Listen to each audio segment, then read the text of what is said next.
नमस्कार दोस्तों। तो आज हम लोग फिर एरोटेरिया का बिहार दरोगा का मेंस जो हम लोग का जो प्रक्रिया चल रहा था उसी का हम लोग फिर से स्टार्ट कर रहे हैं सेट नंबर 12 का। तो आज हम लोग देखते हैं सेट नंबर 12। अगर चैनल पे आप नया होंगे तो आप सब्सक्राइब कर लीजिएगा और लाइक कर दीजिएगा। चलते हैं, देखते हैं क्वेश्चन नंबर पहला। देखते हैं क्वेश्चन नंबर आज का पहला क्वेश्चन है कि जापान ने सेकेंड वर्ल्ड वॉर में द्वितीय विश्व युद्ध में आत्मसमर्पण क्यों किया था। आत्मसमर्पण किया था क्योंकि इसमें किया गया था कि हिरोशिमा और नागासाकी पर बम गिरने के कारण जापान ने आत्मसमर्पण कर दिया था। एक का हो जाएगा आपको 2 नंबर। अब देखिए हिरोशिमा और नागासाकी 6 अगस्त 9 अगस्त 1945 को। आगे देखते हैं कौन गिराया था, अमेरिका गिराया था। क्वेश्चन नंबर सेकेंड देखते हैं। सेकेंड कह रहा है कि भारत के बौद्ध स्तूपों के बारे में निम्नलिखित कथनों में से कौन सा कथन सही नहीं आपको हो जाएगा, सही नहीं है। तो आपका देखते हैं पहला क्या कर रहा है, स्तूप उपासना को प्रचलन में लाने में अशोक ने महत्वपूर्ण भूमिका निभाई थी। पहला तो सही है, ठीक है। दूसरा कह रहा है कि ये बुद्ध और अन्य मठवासियों के स्मृतिशेषों के आधार पर भंडार किया गया है। थर्ड कह रहा है कि ये ग्रामीण इलाकों में स्थित होता है। हाँ ठीक है, ये तीन सही हो जाएगा। 4 देखिए ये व्यापारी मार्गों के नज़दीक थी, नहीं गलत है आपको, 4 गलत हो जाएगा आपको। इसका आंसर आपका ये नहीं था, ये व्यापारी मार्गों के नज़दीक था, तो ये गलत आपको हो जाएगा। ऑप्शन देखते हैं क्वेश्चन नंबर 3। क्वेश्चन 3 कर रहा है कि किस बौद्ध मूल ग्रंथ में मौर्य सम्राट अशोक का वितरण सहमित है। तो आपको हो जाएगा 3 का, आपको हो जाएगा 3 नंबर। अभिधम्म पिटक में किया गया। अभिधम्म पिटक एक बौद्ध ग्रंथ है। यह 3 ग्रंथों में से एक जो त्रिपिटक बनाते हैं। विनय पिटक, सुत्त पिटक और अभिनव पिटक में। आगे देखते क्वेश्चन नंबर 4 कर रहा है कि महाकाव्य शिल्पाधिकारम किससे संबंधित होती है। तो 4 का आपको हो जाएगा 2 नंबर। कथानक में जैन तत्व होता है, कथानक में जैन तत्व के बारे में कहा गया महाकाव्य शिल्पाधिकारम में। क्वेश्चन नंबर 5 देखते हैं हम। 5 कर आपको जर्मनी में नाजी दल का उत्थान किसके नेतृत्व में किया गया था। तो 5 का आपको हो जाएगा 2 नंबर। हिटलर किया था, नाजी दल का उत्थान किया था। क्वेश्चन 6 में आते हैं। क्वेश्चन 6 कर आपको कि 1857 के विद्रोह के दिनों में इनमें से किसे डंका शाह के नाम से जाना जाता था। डंका शाह, तो 6 के आपका हो जाएगा 2 नंबर। मौलवी अब्दुल्ला शाह को डंका शाह के नाम से जानते थे। क्वेश्चन नंबर 7 में आते हैं। 7 कह रहा है कि कैबिनेट मिशन योजना के अंतर्गत संविधान निर्मात्री परिषद में प्रत्येक प्रांत को आवंटित सदस्य संख्या निर्धारित करने के लिए एक प्रतिनिधि कितनी जनसंख्या के अनुपात में था। तो 10 लाख होता है। कितना, 10 लाख होना चाहिए एक प्रतिनिधि के।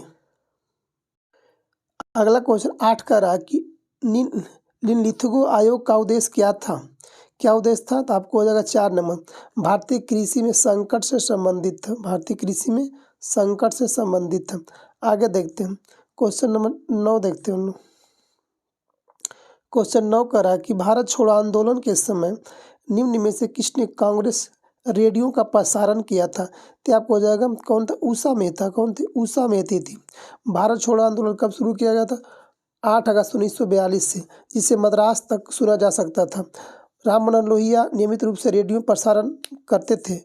उषा मेहता कांग्रेस के भूमिगत रेडियो का संचालन करने वाली छोटे से दल का एक महत्वपूर्ण सदस्य भी था। इसी ने कांग्रेस रेडियो का प्रसारण किया था। कौन, उषा मेहता। आज देख रखिएगा। क्वेश्चन नंबर 10 में आते हैं। 10 का रहा किस राजनीतिक दल ने 6 जून 1946 को कैबिनेट मिशन प्लान को औपचारिक रूप से स्वीकार कर लिया, जिसने संप्रभु पाकिस्तान की मांग को अस्वीकार कर दिया था। अच्छा, किसने औपचारिक रूप से स्वीकार किया, जिसने पाकिस्तान को मांग को अस्वीकार किया था। तो 10 का आपका हो जाएगा 3 नंबर। मुस्लिम लीग बोला था।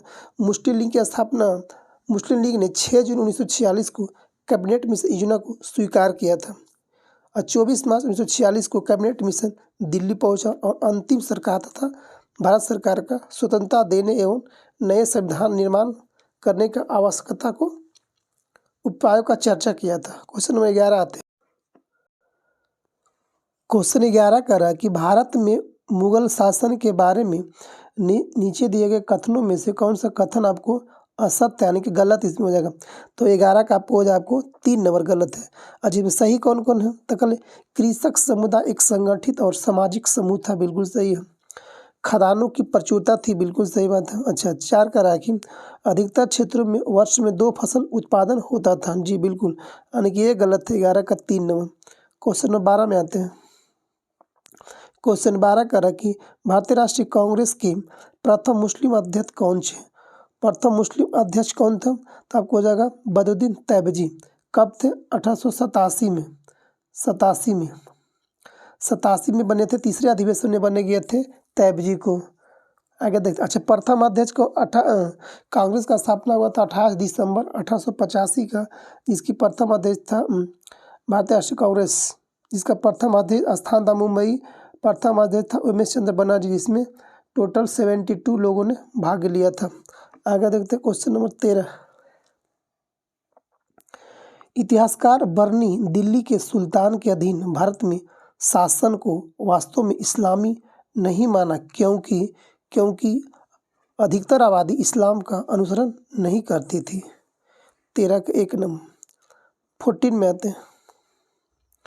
क्वेश्चन 14 कह रहा है कि शारदा एक्ट को किसके कार्यकाल के दौरान पारित किया गया था। तो 14 का आपको हो जाएगा 2 नंबर, लॉर्ड इरविन में। शारदा एक्ट कब पारित किया गया 1930 में इसका स्थापना किया गया था। कब 1930 में। उस समय कार्यकाल था लॉर्ड इरविन का।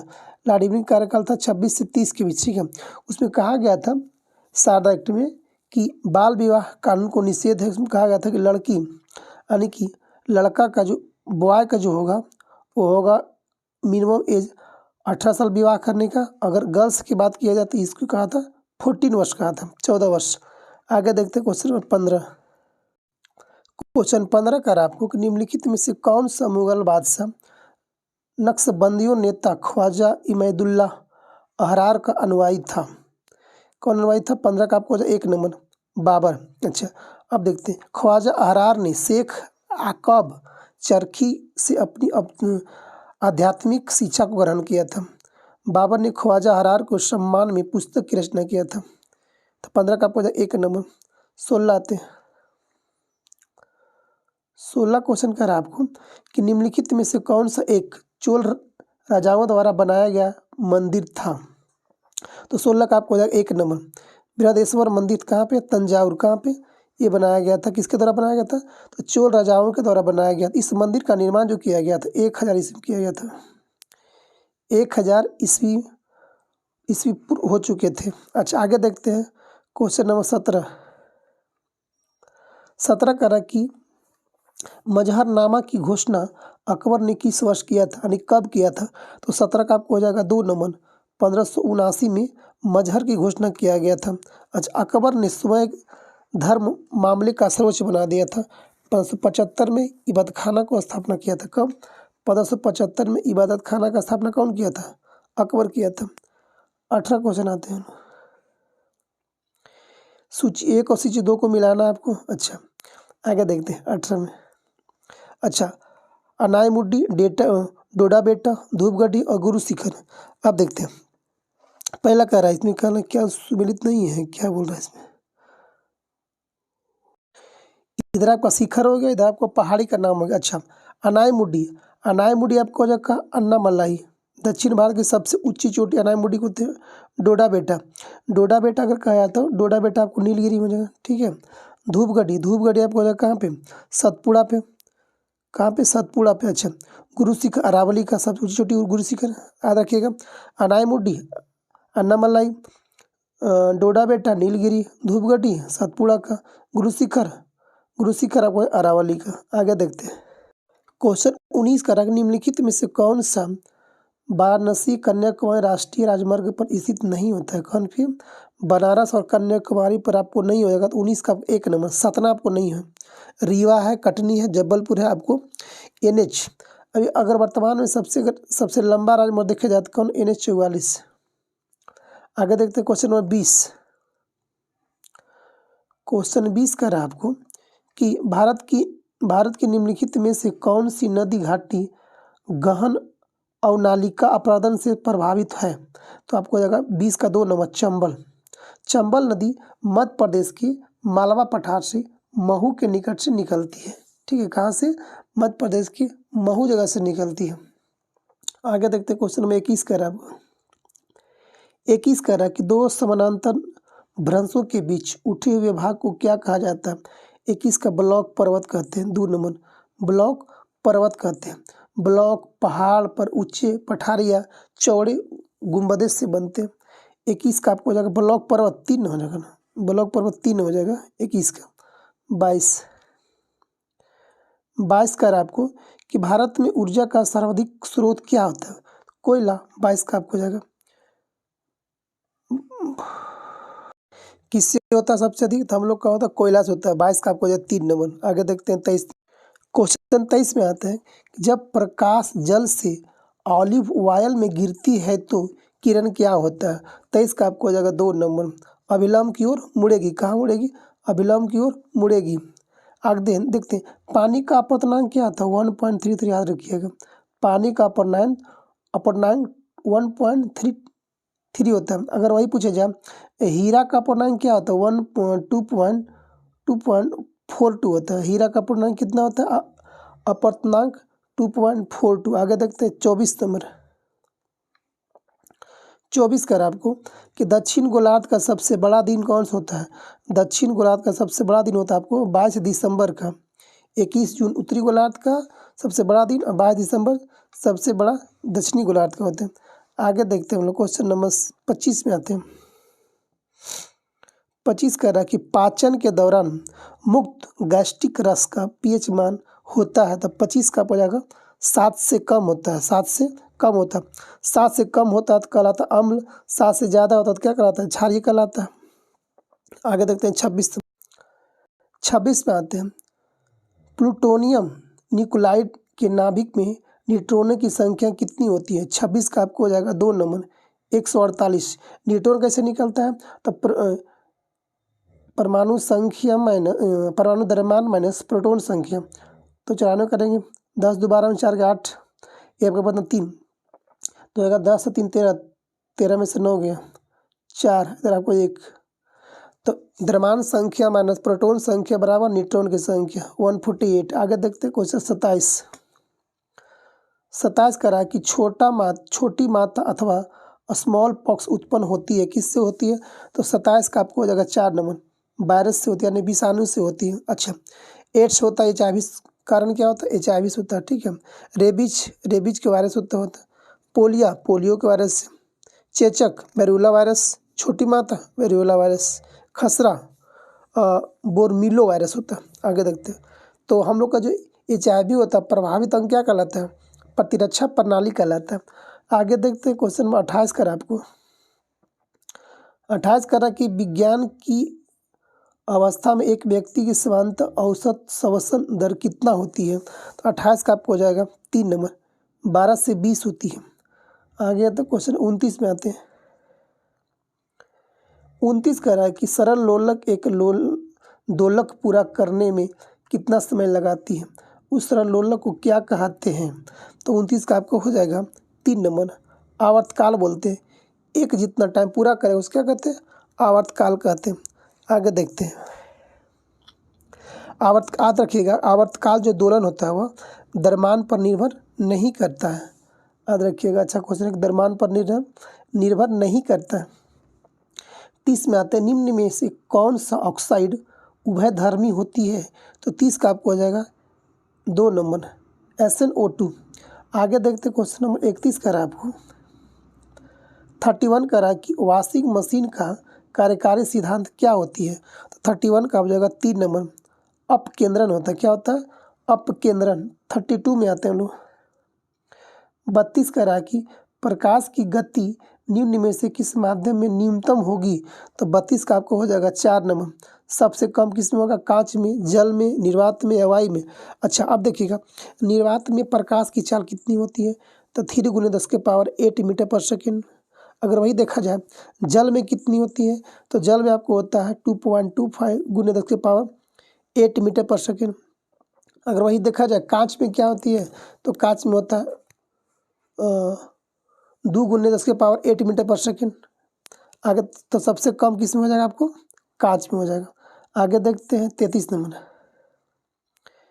33 कह रहा है कि चुंबक का चुंबकीय सिद्धांत निम्न में से किसके द्वारा प्रदर्शित होती है। तो 33 का आपको हो जाएगा 4 नंबर, प्लेटिनम के द्वारा। किसके द्वारा, प्लेटिनम के द्वारा। आगे देखते हैं क्वेश्चन नंबर 34। क्वेश्चन 34 में आइए कि एक विद्युत अपघट्ट होता है, क्या होता है। तो 34 का आपको 1 नंबर। एक द्रव जो विद्युत का चालन करता है, एक द्रव जो विद्युत का चालन करता है। आगे देखते हैं क्वेश्चन नंबर 35 में आते हैं हम लोग। 35 कह रहा है कि आवर्धक कांच में किस प्रकार का लेंस का प्रयोग किया जाता है। आवर्धक कांच में, तो 35 का आपको हो जाएगा 3 नंबर, उत्तल लेंस प्रयोग किया जाता है आवर्धक कांच में। क्वेश्चन नंबर 36 में आते हैं। 36 कह रहा है परमाणु के नाभिक में कौन से मूल कण होते हैं। नाभिक में प्रोटॉन और न्यूट्रॉन होते हैं, इलेक्ट्रॉन बाहर राउंड करते हैं। तो 36 का आपको हो जाएगा कौन, 3 नंबर, प्रोटॉन और न्यूट्रॉन नाभिक के अंदर होते हैं। Question number 37। 37 कह रहा है आपको कि निम्न कथनों पर विचार कीजिए। आगे देख, पहला इसमें कह रहा है आपको कि शुद्ध जल में नमक के घोल जल का क्वथनांक को बढ़ा देता है एवं जल का हिमांक को घटाता है। ठीक, सही बात है। अच्छा, सेकेंड क्या कह रहा है कि जल में जब मिथाइल अल्कोहल डालते हैं तो जल का क्वथनांक घट जाता है। बिल्कुल घट जाता है। तो 1 और 2 दोनों सही आपको इसमें हो जाएगा। 37 का आपको हो जाएगा ऑप्शन नंबर 4 इसका सही हो जाएगा। 38 में आते हैं। 38 कह रहा कि पादप की स्वस्थ वृद्धि के लिए सबसे अच्छा मृदा कौन सी होती है। तो सबसे अच्छा मृदा आपको हो जाएगा दोमट मिट्टी। कौन, दोमट मिट्टी। दोमट मिट्टी सबसे अच्छी मानी जाती है। आगे देखते हैं क्वेश्चन नंबर 39। 39 कह रहा है आपको कि जलोढ़ मिट्टी के संबंध में निम्नलिखित में से कौन सा विकल्प जो है गलत है। अच्छा, कौन गलत है। तो 39 का आपको 4 गलत है। सही कौन कौन है। तो कल दोमट मिट्टी जो होता है यह उत्तरी भारत के डेल्टा क्षेत्र में अधिकांश भागों में पाया जाता है। सही बात है। यह जो मिट्टी होती है दोमट मिट्टी, यह मिट्टी और रेत का यह मिट्टी और रेत का मिश्रण होता है। ठीक है, यह पोषक तत्वों से भरपूर होता है। बिल्कुल सही बात है। ये 1 2 3 सही, यानी कि 4 इसका गलत थी। ये कह रहा कि सब्जियों और फल को उगाने के लिए उपयुक्त नहीं है, नहीं बिल्कुल। 4 का क्या कह रहा है इसमें गलती जो है, कह रहा कि यह सब्जियों और फल उगाने के लिए उपयुक्त नहीं है, नहीं बिल्कुल सही है, ये उपयुक्त होता है। तो गलत हो गया आपको। 40 में आते हैं। 40 पे कह रहा है आपको, 40 कह रहा है कि एक सहसंयोजिक बंध किसके मध्य में संभव होती है। तो 40 का आपको हो जाएगा 2 नंबर, समान तथा असमान परमाणु के बीच। समान या तो समान या तथा, एक समान होना चाहिए, एक असमान होना चाहिए। आगे देखते हैं 41 में क्या कह रहा है। समीकरण भी बराबर U + AT जानकारी देता है 41 का कि 1 नंबर है वेग समय का एक कार्य करता है। वेग समय एक कार्य। आगे देखते हैं 42 कह रहा है आपको, वह कह रहा कि लवणता युक्त वातावरण अनुकूल पौधों को क्या कहते हैं हम लोग। तो 42 का हो जाएगा 4 नंबर, लवण मृदुभीत कहते हैं। 43 में आते हैं। 43 कह रहा है कि ओमाबा द कॉल ऑफ हिस्ट्री पुस्तक के लेखक कौन है। तो 43 का हो जाएगा 1 नंबर, पीटर बेकर। क्या बुक का नाम क्या है, द कॉल ऑफ हिस्ट्री पुस्तक के लेखक कौन है, पीटर बेकर। आगे देखते हैं 44 कह रहा है अंतर्राष्ट्रीय सौंदर्य प्रतियोगिता 2023 में मिस यूनिवर्स का खिताब निम्नलिखित में से किसने जीता था। तो 44 का हो जाएगा 1 नंबर, स्नेस प्लासियोस। ये कहा कि ये प्लासियोस याद रखिएगा, ये आपको निकारागुआ का आपको कैपिटल होता है मनागुआ। ठीक है, मनागुआ। तो क्या है प्लासियोस कहाँ का, निकारागुआ का। 45 में आते हैं। 45 कह रहा कि Gyanodaya express college on wheels किस राज्य से प्रारंभ किया गया है। तो आपको हो जाएगा 45 का आपको 1 नंबर, जम्मू कश्मीर से ज्ञानोदय एक्सप्रेस। 46 में आते हैं हम लोग। 46 कह रहा कि निम्नलिखित में से किस देश ने दुनिया का पहला डबल मोड वाहन लॉन्च किया है जो रेलवे ट्रैक पर भी और सड़क पर समान रूप से चल सकता है। ये आपको जापान की है, कौन की है, जापान। 47 में आते हैं हम लोग। 47 कह रहा है किस राज्य के खेल मंत्री ने खिलाड़ियों को मासिक वजीफा देने के लिए छात्रवृत्ति योजना को शुरू किया गया है? तो आपको 47 का होगा 3 नंबर, पंजाब सरकार। भगवत मान वहाँ का मुख्यमंत्री अभी है, आम आदमी पार्टी का। 48 में आते हैं कि बिना ऑक्सीजन सपोर्ट के माउंट एवरेस्ट फतह करने वाली भारतीय महिला कौन बनी है? तो 48 का आपको हो जाएगा 4 नंबर, पियाली बसाक। कौन है? पियाली बसाक। 49 में हम लोग आते हैं। 49 कह रहा है कि केंद्र सरकार ने विभिन्न मंत्रालय, विभाग और एजेंसियों के विभिन्न पुरस्कारों के लिए नामांकित आमंत्रित करने के लिए कौन सा एक पुरस्कार लॉन्च किया है? तो आपका 49 का आपको हो जाएगा 4 नंबर, राष्ट्रीय पुरस्कार लॉन्च किया गया है। किसको किसको देगा? मंत्रालय, विभाग और एजेंसी को देगा। कौन शुरू किया है? राष्ट्रीय पुरस्कार शुरू किया गया। अब आते हैं 50, देखते हैं हम लोग। 50 का रखे विश्व मौसम विज्ञान संगठन की हालिया रिपोर्ट के अनुसार निम्नलिखित में से कौन सा वर्ष अब तक का सबसे गर्म वर्ष रहा है? तो 50 का आपका हो जाएगा 4 नंबर, 2023 जो था और सबसे ज़्यादा गर्म घोषित किया था। पृथ्वी का तापमान 1850 से 1900 के औद्योगिक के दौर पर स्तर लगभग 1.40 ज़्यादा अर्जित किया गया था। 51 में आते हैं। 51 कह रहा है कि COP28 2023 के लिए निर्णयों के संदर्भ में निम्नलिखित में से कथनों पर विचार कीजिए। इसमें क्या कह रहा है आपको? एक कह रहा है कि 22 देशों ने इसमें नाभिकीय ऊर्जा क्षमता को 2050 तक वर्तमान स्तर से बढ़ाकर 3 गुना करने के लिए एक घोषणा पत्र में हस्ताक्षर किया लोगों, ठीक है। सेकेंड क्या कह रहा है कि 118 देशों ने वैश्विक नवीकरणीय ऊर्जा क्षमता को सन 2030 तक बढ़ाकर 3 गुना करने का संकल्प लिया गया है। थर्ड कह रहा आपको कि इस समझौते पर भारत ने हस्ताक्षर नहीं किया है। तो बिल्कुल 1, 2, 3 आपको सही हो जाएगा, यानी कि 1 और 2 तीनों सही है, यानी कि ऑप्शन नंबर 3 नंबर 51 का। 52 में आते हैं। 52 कह रहा है कि 2 दिसंबर 2023 किस देश में अवकाश रक्त वर्ण यानी ब्लड रेड हो गया है? तो 52 का आपको हो जाएगा 1 नंबर, केनिया में कर रहा है।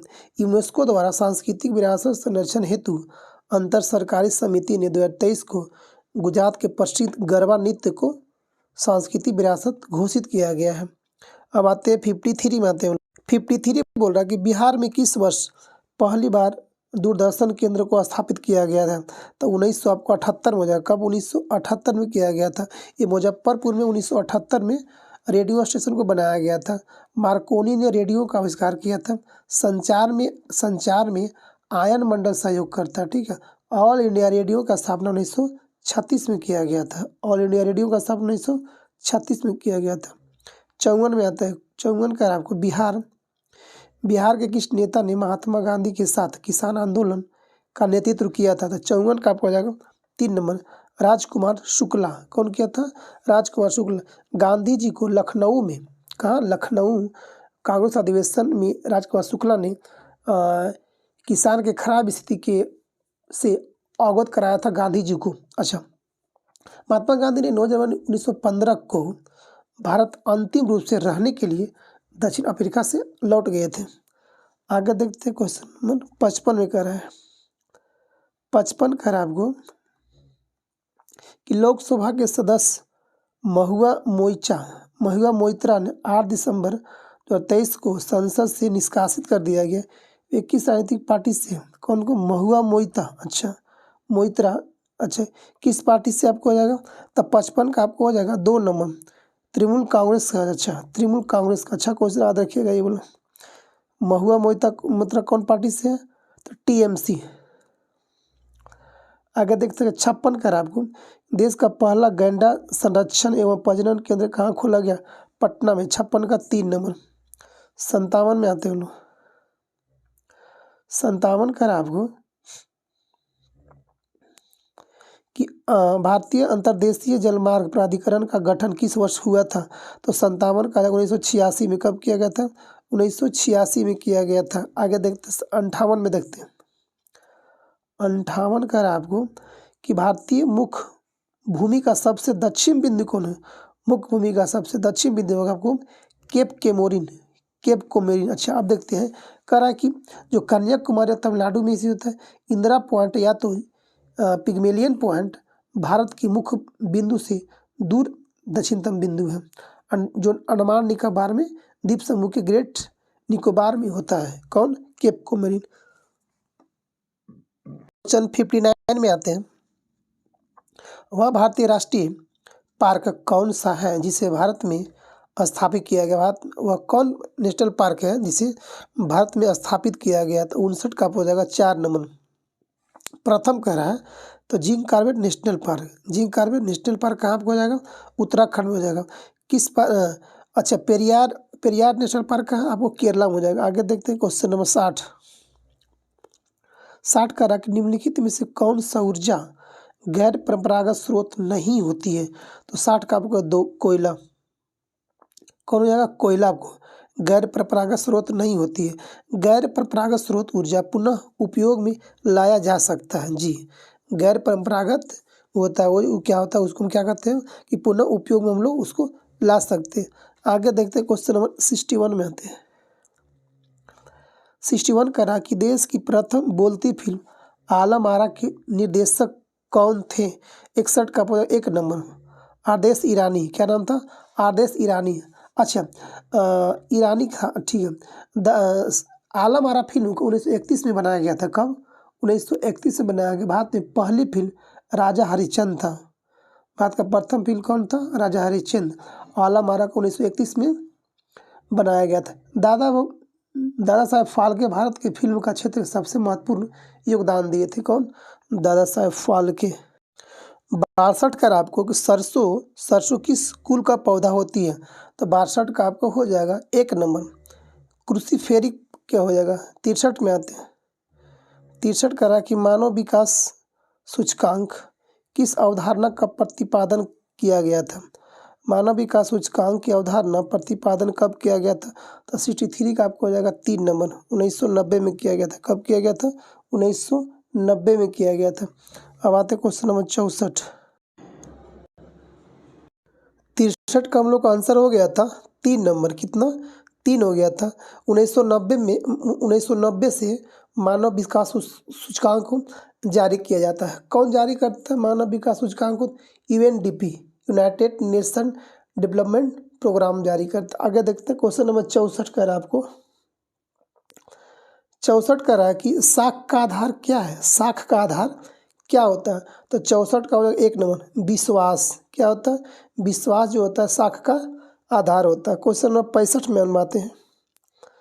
क्वेश्चन 65 का रहा है हम लोग का कि वस्तुओं और सेवाओं को अपने उपयोग के लिए कौन सी खरीदता है? तो 65 का हो जाएगा 3 नंबर उपभोक्ता खरीदता है। वस्तु और सेवाओं को उपयोग के लिए उपभोक्ता से क्या करता है? खरीदता है। क्वेश्चन नंबर 66 का है आपको कि नगद आरक्षित अनुपात को कम करने से अर्थव्यवस्था पर क्या निम्नलिखित में प्रभाव पड़ेगा? तो 66 का हो जाएगा 3 नंबर। कौन कौन पड़ेगा? तो 1, 2, 3, 4 सभी इसका हो जाएगा। बैंकों के पास अधिक तरलता होगी यानी पैसा ज़्यादा होगा। दूसरा कारण कि अर्थव्यवस्था में निवेश वृद्धि देखने को मिल सकती है। अर्थव्यवस्था में मुद्रा आपूर्ति बढ़ सकती है। ठीक है। चौथा कारण कि वास्तविक निवेश दर में गिरावट आ सकती है। ठीक है। तो 66 का हो जाएगा 1, 2, 3, 4 सभी इसका सही हो जाएगा। 66 का ऑप्शन नंबर 3 हो जाएगा। 67 में लोग आते हैं। 67 का रहा कि निम्न में से कौन प्रत्यक्ष कर का उदाहरण आपको नहीं होगा? प्रत्यक्ष कर का उदाहरण कौन नहीं है? संपत्ति कर, व्यवसाय कर, आय कर या वस्तु और सेवाओं कर। तो 67 का हो जाएगा 4 नंबर। ये आपको अप्रत्यक्ष कर कौन एक प्रत्यक्ष कर नहीं है? तो ये आपको जीएसटी जो होता है आपको अप्रत्यक्ष कर में आता है। किस में आता है? अप्रत्यक्ष कर में आता है। आगे देखते हैं। अप्रत्यक्ष कर का एग्जाम्पल होता है उत्पादन शुल्क, सीमा शुल्क और सेवा शुल्क। 68 आते हैं। निम्न में से कौन बेरोजगारी का प्रभाव नहीं होती है? तो आपको 68 का हो जाएगा 4 नंबर बेरोजगारी का प्रभाव नहीं होते, पहला क्या होता है, जनसंख्या संसाधन का अपव्यय तो है, आर्थिक अधिभार में वृद्धि ये भी है, एक अर्थव्यवस्था में समग्र विकास ये भी आपको बाधा ये भी है, बट प्रति व्यक्ति की आय में वृद्धि ये आपको बेरोजगारी का प्रभाव नहीं है। प्रति व्यक्ति आय में वृद्धि कर रहा है तो बेरोजगारी का प्रभाव आपको नहीं होगा। आगे देखते हैं क्वेश्चन 69 कर आपको 69 करा कि देशों के बीच तेजी से एकीकरण या तो संयोजन की प्रक्रिया क्या कहलाती है। तो 69 का आपको हो जाएगा 2 नंबर, वैश्वीकरण। एकीकरण और संयोजन कहलाता क्या, वैश्वीकरण कहलाता। आगे देखते हैं क्वेश्चन नंबर 70 करा वो अल्प विकसित देशों में गरीबी का मुख्य कारण क्या होता है। आय की असमानता सबसे ज़्यादा होती है। 71 में बनवाते हैं 71 करा कि निर्वाचकों की संख्या के आधार पर भारत में कौन सा संसदीय क्षेत्र सबसे बड़ा होती है। 71 का आपको हो जाएगा 71 का 1 नंबर है कौन, मल्लिकार्जुगिरी तेलंगाना का जो निर्वाचन की संख्या के आधार पर सबसे ज़्यादा बड़ा संसदीय क्षेत्र है। 72 में लगाते हैं 72 कर आपको कि भारतीय संविधान के अनुच्छेद 344 के तहत प्रथम राजकीय भाषा आयोग का गठन कब किया गया था।